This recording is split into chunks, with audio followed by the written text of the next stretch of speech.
Welcome back to the NICKYNICK NY TV.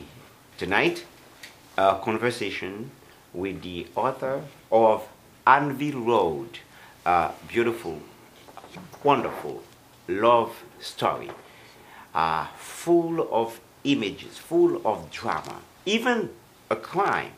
Actually, Sarah, we were talking about the different characters that we have in the book, that Maureen, that you have experienced also, and the opportunity for how sometimes people conceive other ones, like, they don't know. And these are the opportunity, those who have the opportunity to go closer to those that most of them don't like, and then they have changed their mind. Oh, well, they are people. They have a heart. They are different. I have to tell you that on the radio station here in New York, in Brooklyn, they advise the Haitian, if you are stopped by a police officer, okay, try to hold your hands to yourself, because what happens is, if you see two Haitians standing in the corner, and they have their hand in the air and talking, and then oh my God, and if you don't understand what they're talking about, you think these guys are about to cut each other's throat, but actually they are just either joking or they're just having a little friendly argument. So they say, well, when you are stopped by the police, don't be going like, hand like this, is like you're going to slap the guy.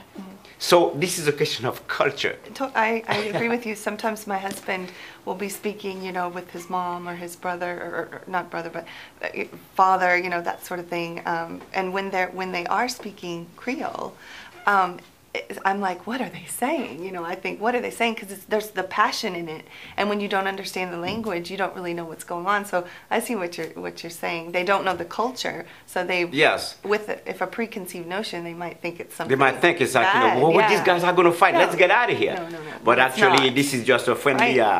And actually,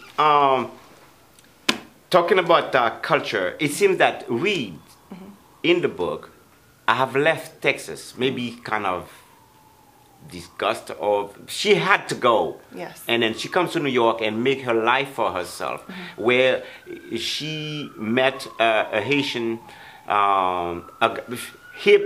she met somebody, and then Regan, and then they go along, and she learned that she's Haitian, and therefore went back to Texas, in her small town. Right. On Anneville Road, having a best friend being discussed by everybody, having that coming from New York, you are different. You don't think the same anymore. That love story of Reed, Regan, and you have emphasized a lot as Reed gets out of Texas and go through life. She's been all over the world, and also to Haiti, where she had also new experiences. And so how you conceive that? Because this is the main character of the book there, Reed, who come to confront the harshness, I would say, of some of the family members, like that. First name was the father. I mean, not her father, like grandfather, who was really, you are, he doesn't want to see colored people and everything else. But she have thrown some light into it. So how you come with Reed, coming from New York, back to Texas, and then you flew to Haiti? Well, as far as that goes, I just, yet again, life experiences, working them out through Reed, the stories coming into my mind, seeing the richness of the Haitian culture, and wanting to express that, wanting it to be on, something tangible, in a book form, in a novel form, through a fictitious story that people can get into and genuinely learn about these other places through her. So in the book, in essence, fiction, she comes all over the world, she learns about different cultures, and she becomes this information source for her family. And there's a quote in the book that says they lived through her. And what it is they're in that tiny community where they see nothing else but what's been seen generation before. And so they're really living through her. She tells them, you know, on the phone when she does get back there, all about her experiences. And so they're getting that culture, you know, from her. So that's where it kind of all came from, was the need to express, you know, of course I've learned all about different parts of the world and different cultures, and it was my need to express that through this character, through these fictitious stories that, you know, for the family in itself, but more broadly for the reader to get to see that element of the different cultures, and Haitian culture specifically, because it is so incredibly beautiful. So that was and also the main reason she wanted to go to Haiti, this is to cover a story that really triggered. This is part of our problem. It's not solved yet. She wanted to cover the story of the West Avec, which is actually, even us Haitians consider as a shadow of slavery. And I myself, I am against this.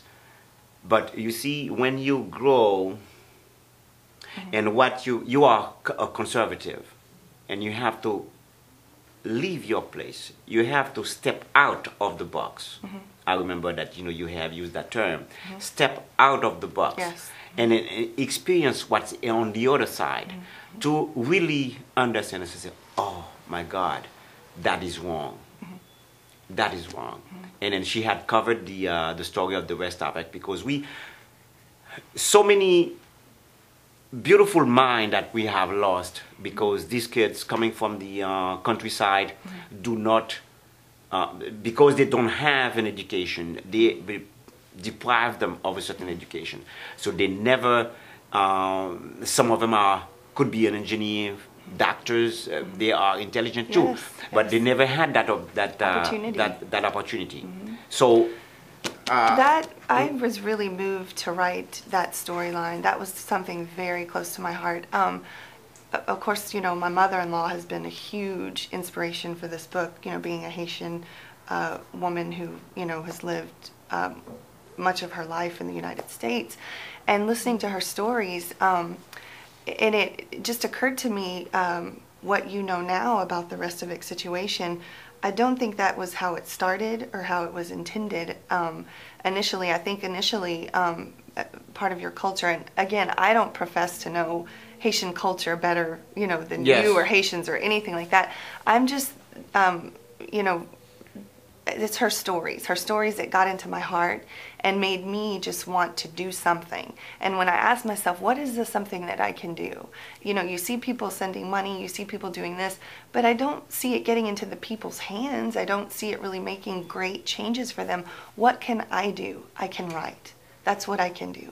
That's what I can offer. I can write a story that attempts to, you know, educate people that don't really know much about what's going on there, you know, just let them know what's going on. From Haitian perspective, being my mother-in-law, you know, other Haitians and families that way. But back to what we were initially discussing, the Restovic situation, you know, as talking with my mother-in-law about it, and from her day and her generation, their family educated the people that would come into their house to work. They actually educated them, and they weren't made to feel like slaves or servants or that sort of thing.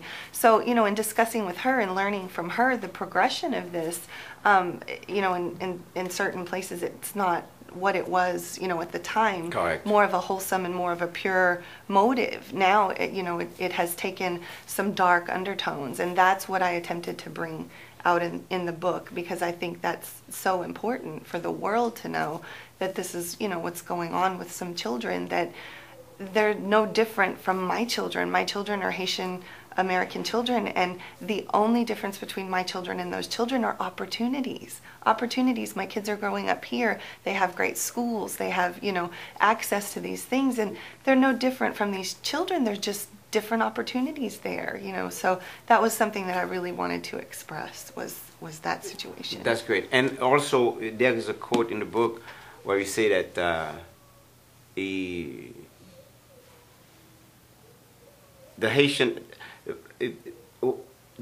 you see on TV, they are not the, you know, what the Haitian, they don't show you what you see on TV is not Haiti. It's not Haiti. It's not Haiti. It's actually Reagan's mother, and she says Haiti is so much more than what you see on TV. And that was something, you know, in attempting to bring that across, is because, like I said, my children are Haitian American children, and they see Haiti on television, and they're like, that's Haiti? That's, you know, and for a child, what they're really thinking and saying is, that's us? You know, and what I wanted to get them to see is the media portrays, I mean, let's be honest, beggars in the street, you know. Yes, yes. That's not Haiti. That's not it's not an accurate picture. I think that poverty and oppression and you know, things are going on there, of course, but the Haitian people are so much greater than that. And I get a little choked up even talking about it, because it's just something I'm so passionate about to get across to people, to know that. You have also noted somewhere in the book, there's a whole page to it, in relation of the, like, Margaret had to flee Haiti, because of the persecution of you know, of the actual government there. Right. They had to flee. As a matter of fact, because the Margaret's family have treated a servant, yes, the way they have treated a servant, it comes that the father of that little girl becomes, like, you know, one of the Tonton Macoute on the valley, and he came to save Margaret's family's life. Tell them, go, flee, right, because they after you, they're gonna kill you. So therefore, there is anyway, it pays off. Yes, it comes, you know, back around. The goodness comes back. The goodness comes back. And then in relations of Margaret children who now live in the United States, they come here when they were little. They don't know about the people. They do not know about the culture, really, yes, in Haiti. How a father struggled to feed the family, and how you know, the wives really serve the husband and also the whole family. You have mentioned that in the book, so therefore that was a good experience. That, you know, in terms of that, the culture, I mean, the cream of the Haitian culture.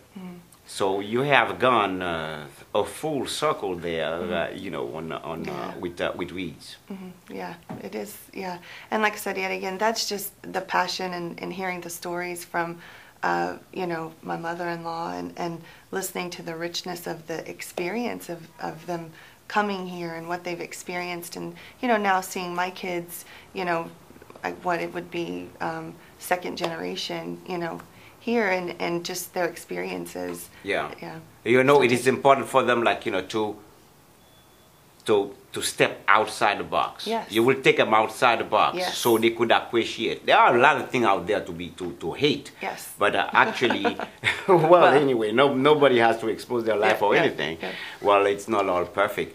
But it's important, as you mentioned before, to step outside the box and to learn cautiously in what you can appreciate. Yes. Oh, yeah. You know.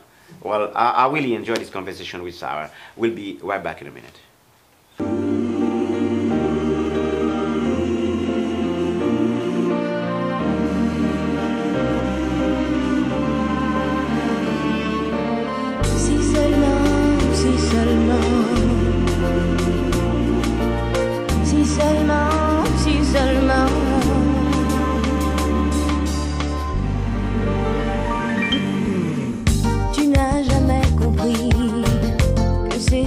Ma vie, tu n'as pas écouté, et pourtant j'ai parlé.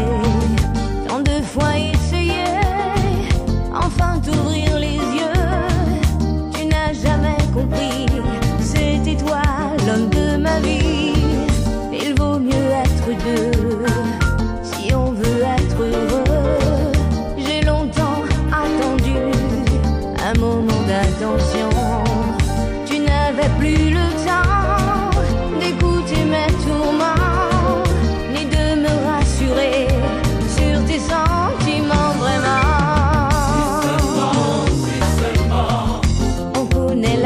chanson. Si seulement, moi j'en perds la raison. Si seulement, on connaît la chanson. Si seulement, j'en perds la raison. Les années ont passé, loin de toi je sais mieux. Pourquoi même aujourd'hui tu es un homme malheureux? Tu préfères rester